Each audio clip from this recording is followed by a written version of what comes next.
Welcome to my YouTube channel Kamal Vlogs. আৰু মোৰ অন্য এটা ভিডিঅ' সকলোকে স্বাগতম জনাইছোঁ। গাইজ ভোগালীৰ বতৰ আমি ভেলাঘৰ বনাত সাজু আৰু আপোনালোক ভেলাঘৰ কেনেকুৱা হয় তাৰে পৰিৱেশ কিছু দেখাম। ভেলাঘৰটো আমি বহুত কষ্ট কৰি বনাইছোঁ। গাইজ তাৰে আমি আৰম্ভ কৰি আছোঁ এতিয়া বৰ্তমান হোৱা নাই। তো যিখিনি হৈছে আপোনালোকক দেখাওঁ। তো গাইজ ভেলাঘৰৰ পৰা এটা কাম সম্পূৰ্ণ হৈছে আৰু অলপ বাকী।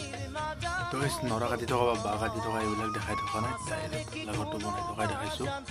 তো এয়া কাম কৰি ভাগৰ লোৱাৰ কাৰণে জিৰাই আছে। তো গাইজ আমি দুইতলা ভেলাঘৰ বনাইছোঁ। ইয়াৰ ওপৰত আমি বাঁহ দিছোঁ, তাৰ ওপৰত আমি নৰা দিম আৰু খেৰ যাতে ৰাতি থাকিবলৈ সুবিধা হয়। তো মাঘৰ বিহু অৰ্থাৎ উৰুকালৈ মাজত মাত্ৰ এটা দিন। তো আজিৰ ভিতৰতে আমি সম্পূৰ্ণ কৰিব লাগিব ভেলাঘৰটো, এনেধৰণে লাগি আছোঁ। তো এই ভিডিঅ'টো আপোনালোকক দেখাম আমাৰ ভেলাঘৰটো কেনে হৈছে। লগতে লাইক কমেণ্ট কৰি লগতে ছাবস্ক্ৰাইব কৰি দিয়ক। কেনে হৈছে কমেণ্ট কৰি জনাব। আজিলৈ বাই বাই, নেক্সট পাৰ্ট আহি আছে।